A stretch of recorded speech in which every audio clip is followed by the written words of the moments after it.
Баршаңызға қайырлы күн. Осындай керемет красный бархат тортын дайындайтын боламыз. Ол үшін бізге жылы сүт қажет болады. Жылы сүтке қызыл бояуымызды салып аламыз.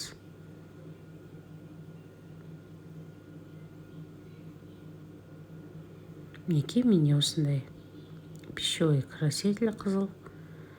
Осымызды алып, егер аздау болса, тағы да салуымызға болады.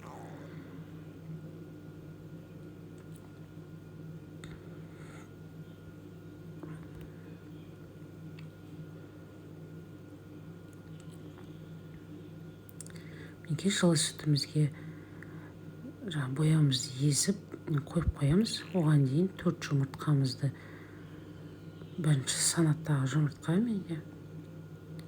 Жұмыртқамызды жарып, шекерімізді салып алатын боламыз.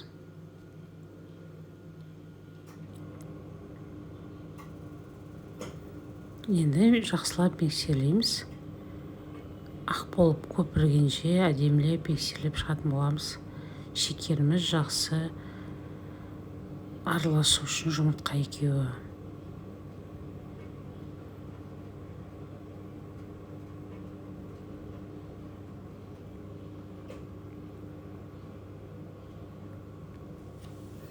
Қатты жылдамдықта, ең үлкен жылдамдыққа қойдым. Осылай араластырамыз.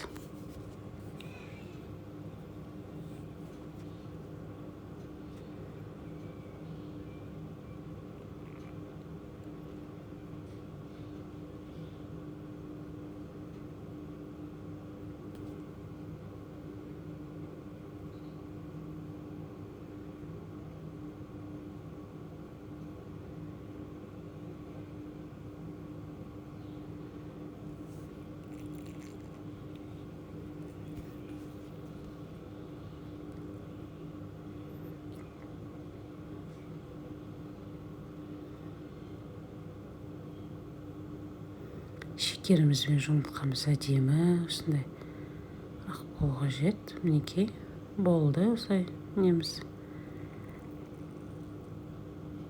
Енді жаңа сүтпен бояуымызды жұмыртқамыз бен шекерімізге қосып, тағы да араластыратын боламыз. Сұйық майымызды құйып алдым.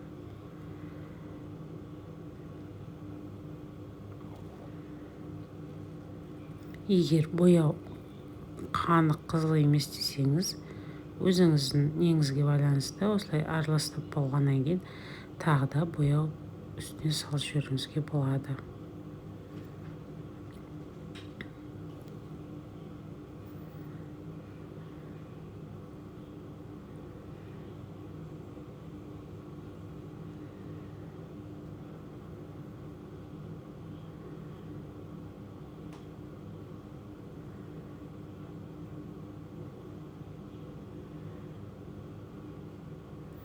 Енді ұнымызды дайындап, ұнымызға қопсытқышымызды қосып, ұнымызды ситыдан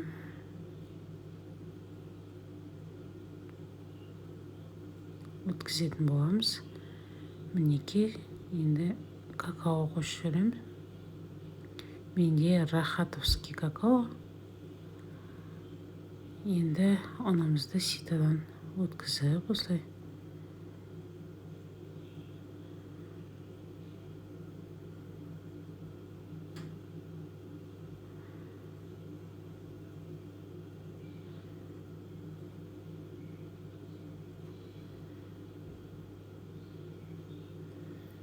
кішкене өткізіп болғаннан кейін лопаткамен осылай астыдан үстіге қарай араластыратын боламыз. Миксермен істейміз, лопаткамен істейміз, немесе қасықпен. Миксермен жасамаймыз. Осылай астыдан үстіге қарай осылай аз-аздан салып, бұлғап алатын боламыз.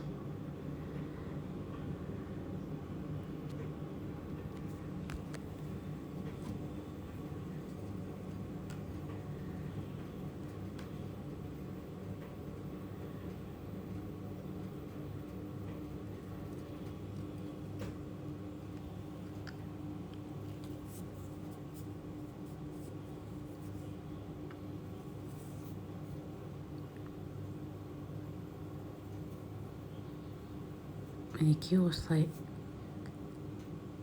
араластырамыз. астан үстіге қарата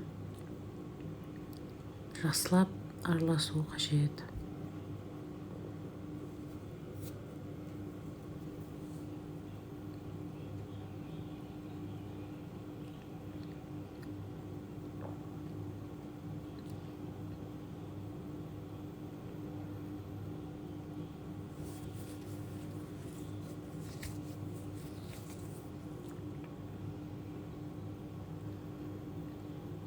Мінекей араластырып болып қалдым.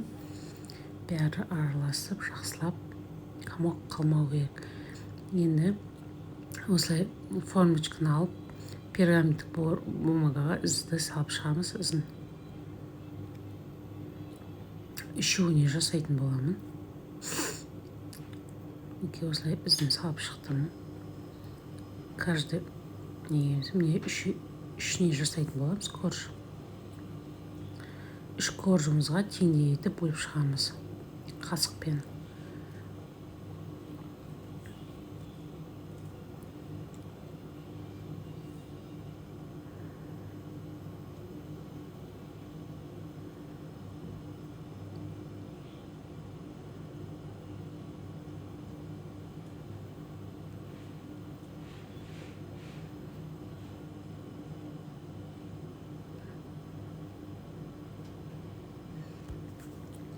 Және де жаңағы бумагыңыз сапалы бумага болған жақсы. Сол кезде жабыспай коржыңыз әдемі болып пісетін болады. Менде Поклан фирмасының бумагасы өте жақсы, жабыспайды. Негізі 1 рет қана емес. Осылай пісіргеннен кейін келесіде тағы да 2-3 рет пайдалануға болады. Бұл бумаганы жабыспайды, өте жақсы бумага.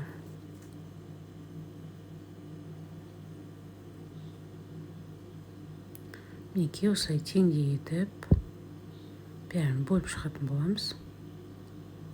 Бөліп шығып, әдемілеп мына көрсетілген жаңа ізін салған солмен теңдей етіп, жаймен әдемілеп дұрыстап жарып шығатын боламыз. Мінекей коржымыз пісті біздің. Енді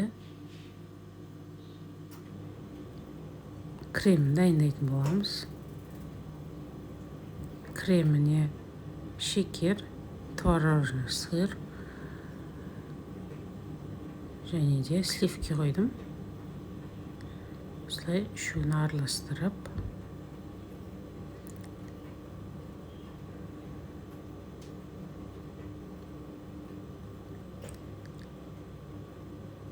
креміміз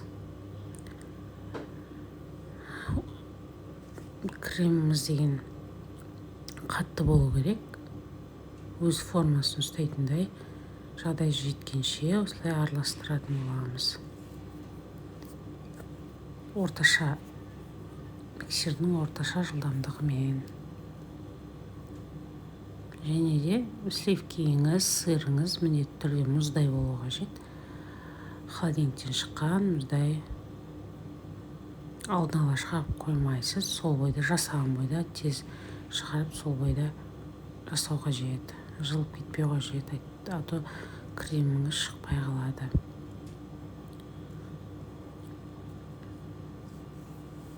Мінекей жаймен деп креміміз формасына келе жатыр. Жаймен қатты болып келе жатыр. Мінекей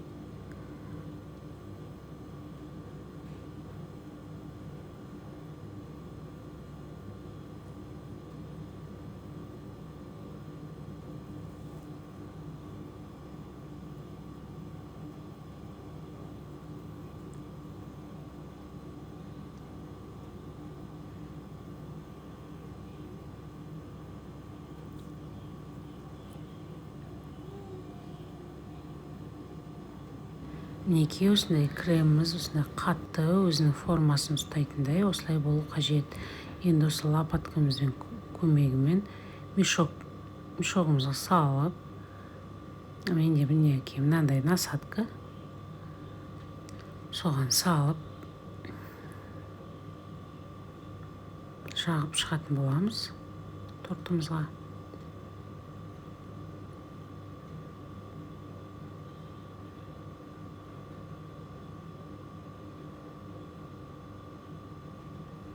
Жылжып кетпес үшін астына кішкене ғана осылай жағып шықтым. Пештен алып жатқан кезде мына жерін кішкене ғана тесіп алдым формочкамды. Мінекей осылай енді жағып шығатын боламыз.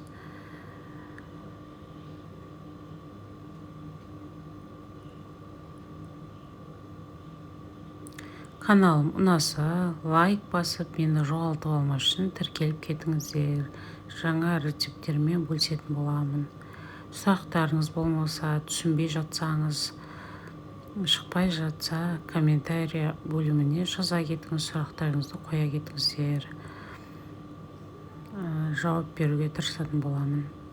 Мінекей, осылай әдемілейтін боламыз, осылай.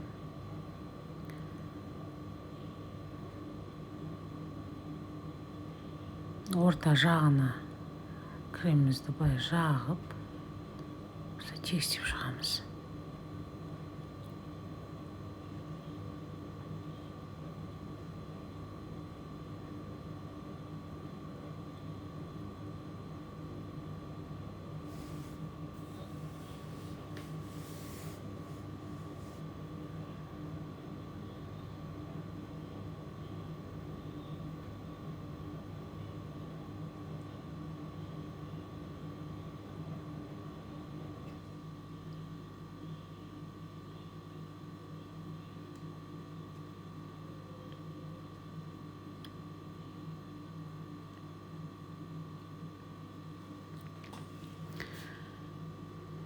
Екінші коржға салып, үстіне тағы да осылай істеп шығатын боламыз.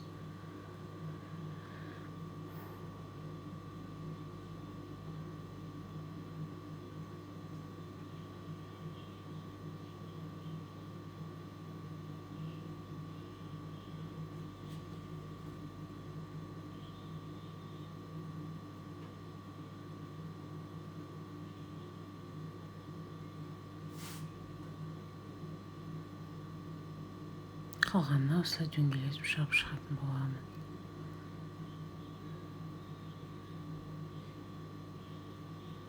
Мінекей үшінші коржымыз. Бетіне осылай сіз жабық қылып істеуіңіз болады. Мен осылай ашық қылып істедім. Жан-жағыңа жағыңыз болады. Өзіңіздің әдемілегеніңізге байланысты. Мен осындай алып істедім. Мінекей бетіне.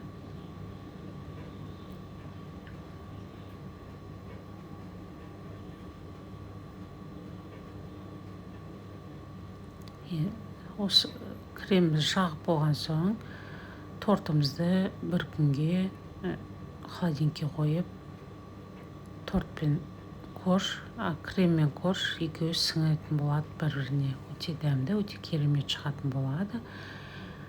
Мінекей осындай тортымыз шықты бізде.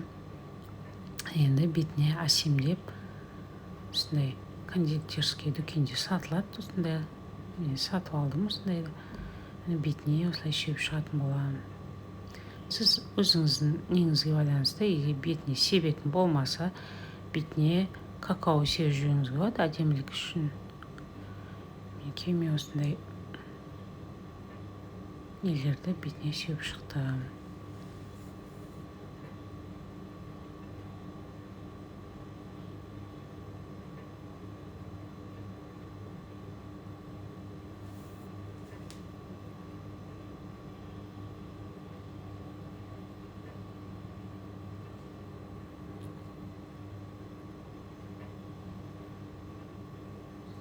Сіз немесе торттың крем тегістеп, бетіне клубника, немесе басқа да нелер жағуыңызға болады.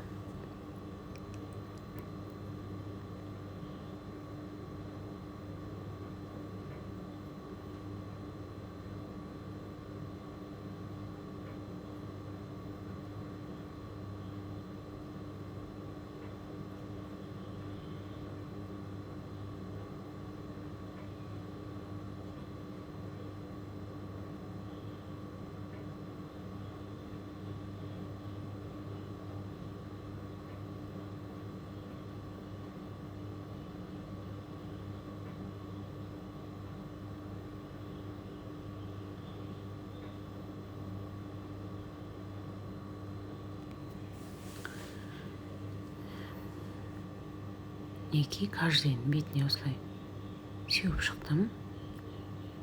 Міне тортымыз дайын, өте керемет шықты. Ұнаса каналыма лайк басып тіркеліп кетіңіздер. Баршаңызға рахмет, ас болсын.